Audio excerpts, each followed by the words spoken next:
अस्मद्गुरुभ्यो नमः। अस्मत्परमगुरुभ्यो नमः। अस्मत्सर्वगुरुभ्यो नमः। श्रीमते रामानुजाय नमः। अस्मद्गुरुपरम्परायै नमो नमः।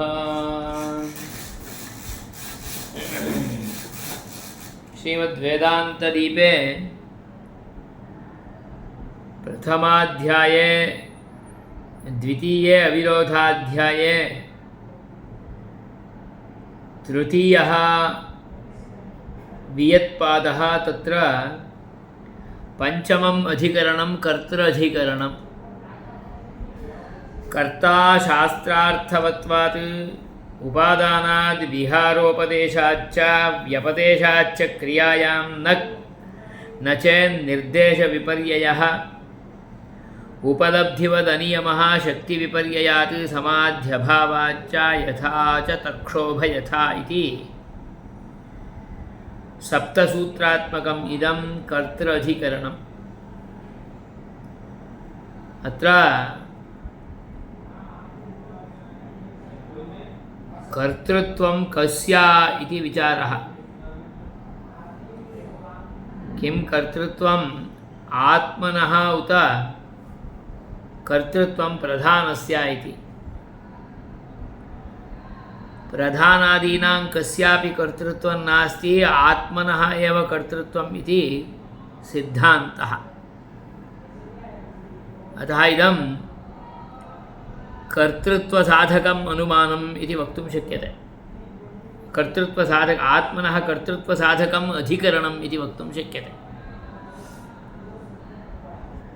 तत्र संशयः आत्मनः ज्ञातृत्ववत् कर्तृत्वमप्यस्ति उत न इति संशयः। प्रधानस्यैव कर्तृत्वात् आत्मनः न कर्तृत्वम् इति पूर्वः पक्षः। सांख्याः प्रधानस्यैव कर्तृत्वम् उपपादयन्ति। अतः प्रकृतिः कर्त्री पुरुषस्तु पुष्करपलाशवन्निर्लेपः इत्युक्तत्वात् कर्तृत्वं प्रधानस्य इति पूर्वपक्षिणाम् आशयः। अहङ्कारविमूढात्मा कर्ताहमिति मन्यते इति भगवद्गीता। किञ्च गीता एव नान्यः गुणेभ्यः कर्तारम् इति वक्ति। गुणेभ्यः अन्यं कर्तारं न मन्ये। गुणाः सत्त्वरजस्तमोरूपाः। सत्त्वरजस्तमोरूपाणां गुणानामेव कर्तृत्वं। व्यवहारेऽपि वयं वदामः मया तु कर्तव्यमिति न चिन्तितं, परन्तु किं करोमि मदीयः रजोगुणः, अतः एतादृशं कार्यमहम् अकरवम्। मया कर्तव्यमिति न चिन्तितं, परन्तु किं करोमि मदीयः तमोगुणः, तामसिको भूत्वा अहम् अकरवम् इति स्वकीयस्य गुणस्यैव कर्तृत्वं विचिन्त्य व्यवहारादिकमपि वयं कुर्मः। अतः गुणानामेव कर्तृत्वम् इति दृष्ट्या भगवान् श्रीकृष्णः अपि अकथयत्। श्रीमद्भगवद्गीतायां नान्यः गुणेभ्यः कर्तारं, गुणेभ्यः कर्तारम् अन्यं न मन्ये। गुणाः एव कर्तारः। गुणाः इति चेत् प्रकृतिगुणाः, एवञ्च प्रकृतिः एव कर्त्री, अहं न। परन्तु अहङ्कारविमूढात्मा अहङ्कर्ता इत्येवं रूपेण मन्यते। राद्धान्तस्तु आत्मनः ज्ञातृत्ववत् कर्तृत्वमप्यस्त्येव। यथा अयमात्मा ज्ञाता तथा अयमात्मा जीवः प्रत्यगात्मा कर्तापि। राद्धां तस्तु स्वर्गापवर्गसाधनानुष्ठानविधानशास्त्राणाम् अर्थवत्वाय कर्तैव आत्मा बोद्धुरेव हि शासनं न अचेतनस्य प्रधानस्य यजेता उपासीता इति कर्तरिलकारः अतः कर्तारमेव बोधयति शास्त्रं सूत्रमपि व्याख्यातं शास्त्राणाम् अर्थवत्वात् कर्ता आत्मा कर्ता जीवः अयम् आत्मा एव कुतः यदा कर्ता अयं जीवः इत्येवं रूपेण अङ्गीक्रियते तदानीमेव शास्त्राणाम् अर्थवत्वं प्रयोजनवत्वम् अन्यथा शास्त्रं कस्मै प्रयोजनाय इत्येवं रूपेण भवेत्। शास्त्रे स्वर्गः फलरूपेण उच्यते अपवर्गः मोक्षः फलरूपेण उच्यते। मोक्षरूपस्य अपवर्गस्य फलस्य अवाप्त्यर्थं साधनानुष्ठानम् उपासनं कर्तव्यम्। एवमेव स्वर्गरूपस्य सुखस्य देवलोकसुखस्य अवाप्त्यर्थं साधनरूपेण अग्निहोत्रादिकं यागः अनुष्ठेयः इति उच्यते। इति विधीयते विधानं तत् विहितं तत् कर्म करोति चेत् तदवाप्नोति। करोति चेत् कः करोति अयमेव जीवः अतः जीवः आप्नोति। कर्ता कः जीवः एव। अतः यः जानाति स एव कर्तुं शक्नोति। अनेन साधनेन इदं फलम् अवाप्तुं शक्यते इति बोद्धा अयं कर्ता जीवः ज्ञाता। सः ज्ञात्वा तदनुतिष्ठति करोति जानाति यतते इच्छापूर्वकं यतते करोति अतः प्राप्नोति। अतः बोद्धुः ज्ञातुः एव अत्र शासनात् विधानात् आदेशात् इत्यर्थः। आदेशात् बोद्धुः जीवस्य आत्मनः एव कर्तृत्वेन रूपेण उपदेशात् न अचेतनः अयं गुणः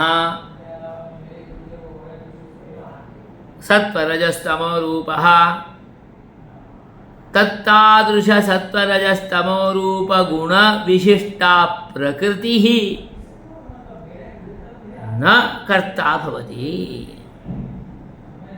अतः न अचेतनस्य प्रधानस्य कर्तृत्वं चेतनस्य एतस्य जीवस्य आत्मनः एव कर्तृत्वम्। अतएव श्रुतिः यजेता तमुपासीता आत्मानमेव उपासीता परमात्मानमेव उपासनं कुर्वीता इति विधानं करोति। उपासीता यजेता इत्यत्र विधिलिङ् प्रयोगः। तत्र लकारः कर्तरि वर्तते। कर्तृर्थकः एव लकारः।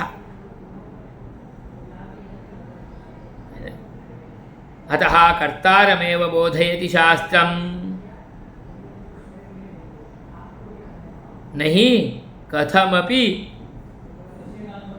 आत्मानं विहाय अन्यं कमपि गुणं सत्वरजस्तमो रूपं प्रकृतिम् अचेतनं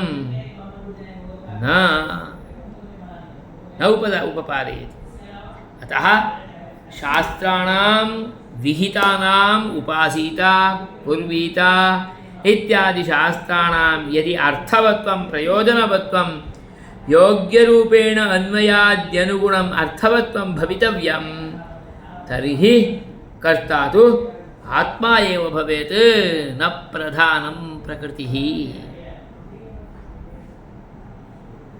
उपादानाद् विहारोपदेशाच्च उपादानात् उपदिश्यमानात् विहारोपदेशाच्च उपदिश्यते इति उपादानं विहारश्च एवमेव एष एतान् प्राणान् गृहीत्वा स्वे शरीरे यथा कामं परिवर्तते इति उपादानविहारयोः कर्तृत्वोपदेशाच्च कर्ता। उपादानं स्वीकरोति विहारमपि करोति गृहीत्वा यथा कामं परिवर्तते। एतान् प्राणान् गृहीत्वा कः जीवः आत्मा ग्रहणं करोति उपादानं करोति यथा कामं विपरिवर्तते परिवर्तते यथा इच्छा तथा एषः स्वां परिवर्तयति योजयति भिन्न भिन्न रूपेण सः स्वीयं शरीरम् अवाप्नोति। अस्य पूर्वजन्मनि यत्र क्वापि प्राणिषु इच्छा तर्हि तत्तादृशं शरीरं प्राप्नोति। इन्द्रियाणि सर्वाण्यपि अवाप्नोति। यदि एतस्य इच्छा पूर्वजन्मानुगुणत्वेन रूपेण अन्यस्मिन् कस्मिन्नपि स्यात् पिपीलिकायां वा अन्यत्र कुत्रापि तिर्यक् प्राणिषु वा भवति तर्हि तत्तादृशं स्वरूपं प्राप्नोति। गृहीत्वा विहारं करोति अन्य शरीरेषु एषः जीवः। अतः उपादानम् अपि एष एव करोति। प्राणानाम् उपादानं प्राणानाम् इन्द्रियाणां पञ्चप्राणानां प्राणशब्देन इन्द्रियोऽपि गृहीतुं शक्यते। उपादाय विहारं करोति तत्र शरीरेषु स्वकीयकर्मानुगुणम्। अतः उपादानं विहारम् उभयमपि जीवस्य कृते एव प्रोक्तम्। अन्यथा अचेतनं प्रकृतिः प्रधानं भवति चेत् तत् कथम् उपादानं कर्तुं शक्नोति तत् कथम् अन्यत्र विहरणं कर्तुं शक्नोति। उपादानं विहरणम् एतदुभयमपि चेतनस्य कृते एव सम्भवति। अतः चेतनः एव अत्र कर्ता न प्रकृतिः। अतः उपादानविहारयोः उपदेशात् कर्तृत्वम् उपपादितं भवति। अतः कर्तृत्वोपदेशात् अयमेव प्रत्यगात्मा कर्ता। व्यपदेशाच्च क्रियायां न चेन्निर्देशविपर्ययः। व्यपदेशाच्च क्रियायां व्यपदेशात् विज्ञानं यज्ञं तनुते यज्ञं क्रिया तत्तनुते विस्तारयति। विज्ञानं जीवः एव यज्ञं तनुते क्रियायां व्यपदेशात् कर्माणि तनुतेऽपि च। तदङ्गभूतान्यपि यज्ञाङ्गभूतान्यपि निखिलान्यपि कर्माणि एषः जीवः तनुते विस्तारयति।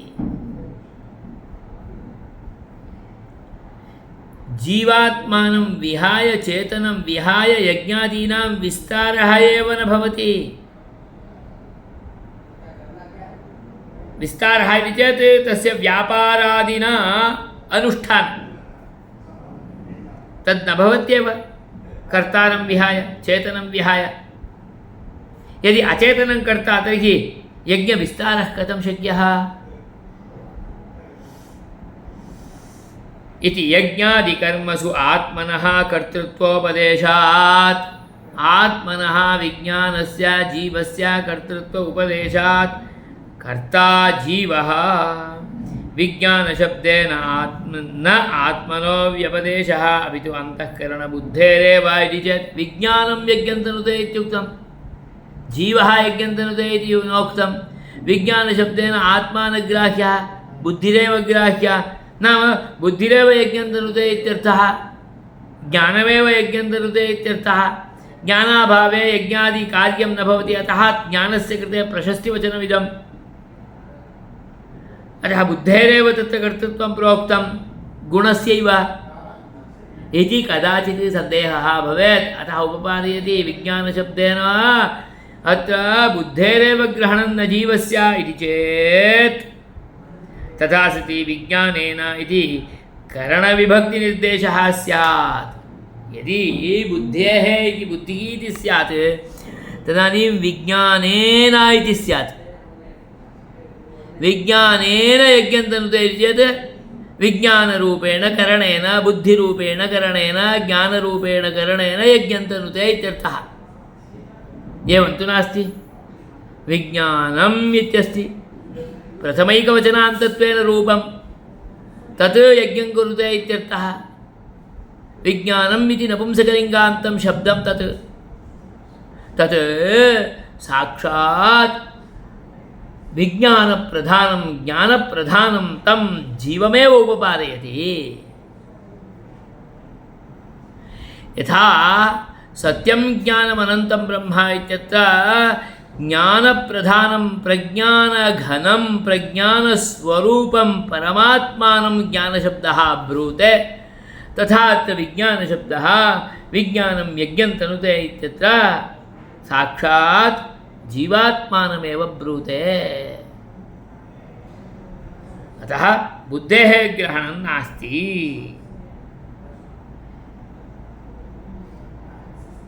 यदि न चेत् निर्देशविपर्ययः क्रियायां व्यपदेशात् अन्वयः उक्तः, अतः जीवः न जीवः न क्रियायां सम्बन्धः बुद्धेरेव इति चेत् तदानीं तु विज्ञानेन इति स्यात्। अतः तत्र निर्देशे विपर्ययः स्यात्, तादृशविपर्ययः नास्ति अत्र। इति चेत् न निर्देशविपर्ययः। यदि विज्ञानशब्देन बुद्धेरेव ग्रहणं तर्हि निर्देशे विज्ञानेन इति व्यत्यासः स्यात्, विपर्ययः स्यात्, तन्नास्ति। अतः जीवस्यैव अभिधानं, जीवस्यैव कर्तृत्वेन रूपेण उपपादनम्। अतः जीवः एव कर्ता न प्रकृतिः। प्रधानस्य कर्तृत्वेन आत्मनो भोक्तृत्वमेव इति पक्षे पूर्वोक्त उपलब्ध्य अनियमवत् प्रधानस्य सर्वसाधारणत्वात् भोक्तृत्वानियमः अंतःकरणभेदेपि सर्वेषाम् आत्मनां सर्वगतत्वेन साधारण्यम् अनिवार्यम्। प्रधानस्य कर्तृत्वेन आत्मना प्रधानः कर्ता इति चेत् तदानीम् आत्मा भोक्ता भवति। जीवः भोक्ता, भोगं करोति। कस्य भोगं करोति? प्रकृतेः भोगं करोति। अतः प्रधानम् इत्याकारकं कर्ता भोक्ता तु जीवः इति पक्षे पूर्वोक्त उपलब्ध्यनियमवत्। पूर्वम् अधिकरणे उपलब्धौ नियमः न स्यात् इत्युक्तम्। कुतः? प्रधानम् इत्याकारकं तु सर्वसाधारणं, तत्र भोक्तृत्व नियमः न स्यात्। यशः भोक्ता कस्य भोगं करोति? प्रकृतेः भोगं करोति। कः करोति? जीवः करोति। तर्हि भोगेऽपि कर्तृत्वम् एतस्यैव खलु, कस्य? जीवस्यैव। अतएव सः कर्मफलं भुङ्क्ते।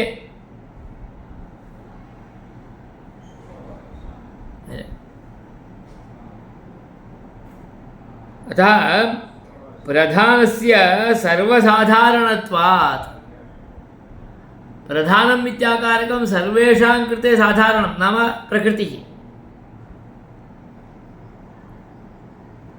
तदीयम् एतस्य आत्मनः अन्तःकरणम् इत्याकारकं भिद्यते। एवञ्च सर्वेषाम् आत्मनां सर्वगतत्वेन साधारणम् अनिवार्यम्। पुनः एतेषां दृष्ट्या तु आत्मा अणुः नास्ति, सर्वत्र विद्यमानः व्यापकः विभुः। एवञ्च प्रधानं सर्वत्र वर्तते, एषः जीवः अपि सर्वत्र वर्तते। सर्वत्र विद्यमानस्य एतस्य जीवस्य भोगे नियमः न स्यात्। एतदेव भोक्तव्यं तन्न भोक्तव्यमिति न स्यात्। सर्वत्र विद्यमानत्वात् भवत्कृते यो भोगः स एव भोगः मत्कृतेपि स्यात्। मत्कृते भवत्कृते इति भोगे व्यत्यासः अपि न स्यात्। कुतः? आत्मा सर्वगतः। आत्मनः सर्वगतत्वात् भोक्तृत्व अनियमः, भोगे नियमः एव न स्यात्। अतः किं कर्तव्यं? कर्ता एषः जीवः अणुः, तत्कृते भोगे उपलब्धौ नियमः वर्तते, तच्च कर्मानुगुणत्वेन रूपेण सः भोगं प्राप्नोति। एवञ्च एषः भोक्ता स्वीयं पूर्वजन्मादिषु यत् कृतं कर्म वर्तते तदनुगुणं भुङ्क्ते। अतः एतस्य कृते कर्तृत्वानुगुणभोगः इत्येव वक्तव्यः। यदि भोगः प्रकृतेः भवति, जीवस्य कृते भवति, कर्तृत्वं प्रकृतेः भवति, तर्हि करोति प्रकृतिः, भुङ्क्ते एषः इति चेत् भोगे नियमः एव नास्ति।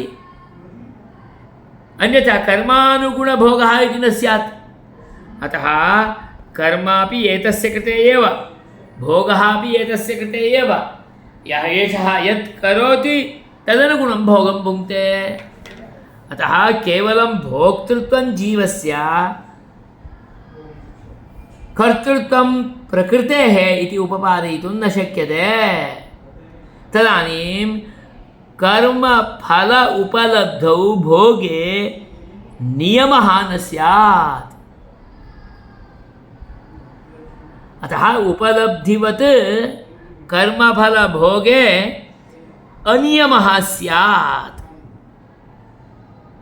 नियमो न स्यात्। कर्मफलभोगे तु नियमः अस्ति, यत् करोति तदनुगुणमेव भुङ्क्ते इति। करोति प्रकृतिः, भुङ्क्ते जीवः, तदानीं व्यत्ययः भवति, अनुगुणभोगः न स्यात्। अतः अपि हेतोः भोक्तृत्वं यस्य जीवस्य उपपादितं तत्कृते एव जीवस्य कर्तृत्वमपि उपपादनीयम्। अतः कर्ता सः आत्मा जीवः, न प्रकृतिः कर्त्री। शक्ति विपर्ययात् बुद्धेः कर्तृत्वे कर्तुरन्यस्य भोक्तृत्वायोगात् भोक्तृत्वशक्तिरपि बुद्धेरेव इति आत्मनो भोक्तृत्वशक्ति विपर्ययो हानिः इत्यर्थः। बुद्धिः कर्ता भवति इत्यपि वक्तुं न शक्यते। यतोहि पूर्वं प्रोक्तं नान्यगुणेभ्यः कर्तारम् इति। बुद्धिरेव कर्ता इति चेत्, कर्ता बुद्धिः इति चेत् भोक्ता कः भवेत्? बुद्धिरेव भवेत्, जीवः न भवेत्। अतः बुद्धेः कर्तृत्वेपि, ज्ञानस्य कर्तृत्वेपि भोक्तृत्वं तस्यैव भवेत्, जीवस्य न भवेत्। तत्कृते भोक्तृत्वं न संगच्छते। भोक्तृत्वायोगात् भोक्तृत्वशक्तिरपि बुद्धेरेव इति स्यात्। तदानीम् आत्मनः भोक्तृत्वं न, आत्मनः भोक्तृत्वशक्तिः नास्ति, बुद्धेरेव भोक्तृत्वशक्तिः इति तत्र भोक्तृत्वशक्तिविपर्ययः, शक्तिविपर्ययोपि भवेत्। तत्र भोक्तृत्वशक्तिविपर्ययः भवेत्। भोक्तृत्वशक्तेः व्यत्यासः भवेत्, अन्यत्र भवेत्। भोक्तृत्वशक्तिः वस्तुतः जीवे वर्तते, सा भोक्तृत्वशक्तिः अपि बुद्धेः इत्येवं रूपेण स्यात्। हानिः एव भवति। विपर्ययः हानिः भोक्तृत्वशक्ति हानिः आत्मनि भोक्तृत्वशक्तिर्नास्ति बुद्धावेव भोक्तृत्वशक्तिः इति भोक्ता एषः भोक्ता इत्येव न स्यात्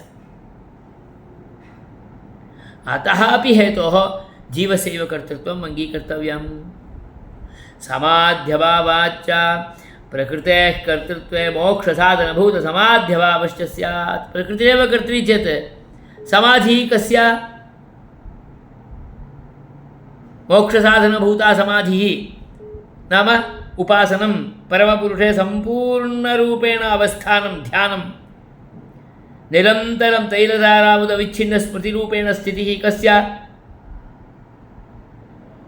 प्रकृतिरेव कर्ता इति चेत् प्रकृतेरेव समाधिः इति स्यात् तेन किं प्रयोजनं प्रकृतेरन्योऽस्मि इति समाधाने प्रकृतेः कर्तृत्व अयोगात् यतोहि समाधौ अहं प्रकृतेः अन्यः अस्मि इत्येवं रूपेणैव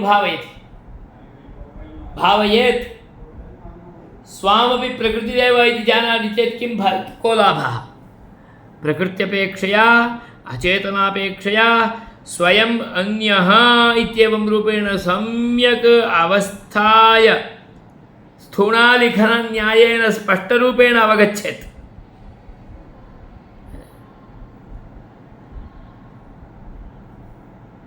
यदि प्रकृतिरेव कर्ता तर्हि स्वां प्रकृत्यपेक्षया अन्यरूपेण समाधानवेलायां भिन्नत्वेन रूपेण अवगम्य निर्णयवेलायां प्रकृतेः कर्तृत्वं न स्यात्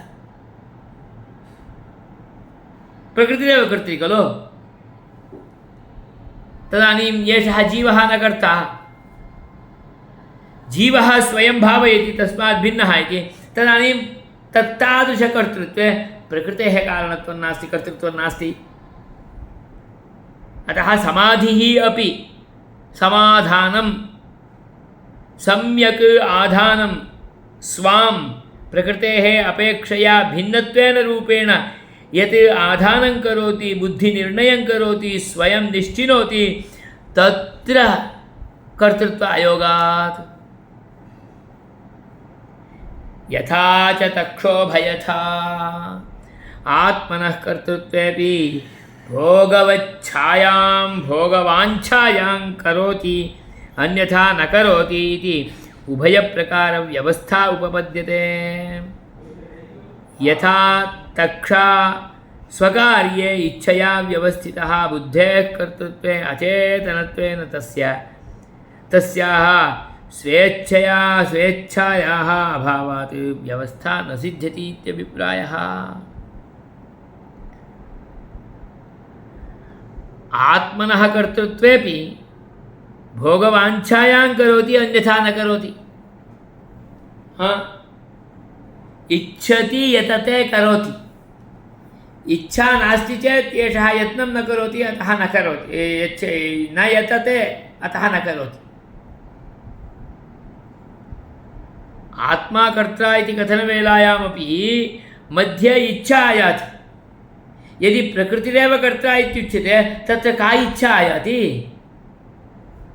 इच्छायाः प्रसक्तिरेव नास्ति इच्छायां करोति अनिच्छायां न करोति इति न स्यात् कथं यथा तक्षो नाम तक्षकः नाम काष्ठकार्यकर्ता यः काष्ठकार्यं करोति सः स्वसमीपे साधनमस्ति चेदपि काष्ठोपि वर्तते तक्षकोपि स्वयं वर्तते तक्षकस्य समीपे साधनमपि वर्तते तथापि सः इच्छायां सत्यां करोति इच्छायाम् असत्यां न करोति उभयथा वर्तते तादृशी स्थितिः प्रकृतेः कथं भवति यदि प्रकृतिः कर्त्री तर्हि सा प्रकृतिः इच्छायां सत्यां करोति इच्छायाम् असत्यां न करोति इति वक्तुमेव न शक्यते यतोहि प्रकृतेः इच्छा एव नास्ति यतोहि प्रकृतिः अचेतनस्य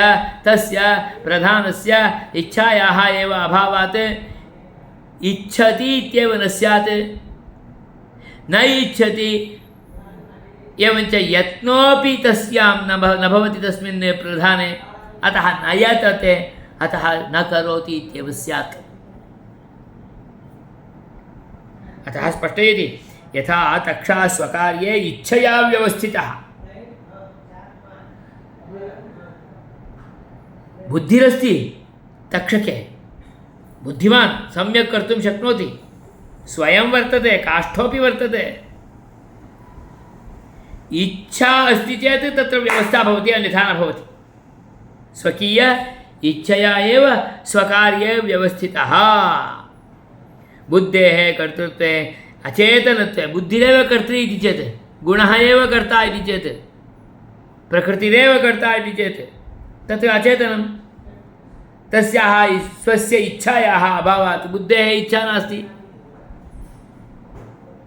प्रधानस्य इच्छा नास्ति, इच्छायाः अभावात् व्यवस्था न सिद्ध्यति। सत्याम् इच्छायां करोति, असत्यायाम् इच्छायां न करोति इति व्यवस्था न भवितुमर्हति। अतः अपि हेतोः प्रकृतेः गुणानां कर्तृत्वं नाङ्गीकर्तव्यम्, अपि तु साक्षात् आत्मनः जीवस्यैव कर्तृत्वम् अङ्गीकर्तव्यम्। कर्ता शास्त्रार्थवत्वादुपादानाद्विहारोपदेशाच्च व्यपदेशाच्च क्रियायान्न चेन्निर्देशविपर्ययः उपलब्धिवदनीयमः शक्तिविपर्ययात् समाध्यभावाच्च यथा च तक्षोभयता इति कर्त्रधिकरणं सम्पूर्णम्। श्रीमते रामानुजाय नमः।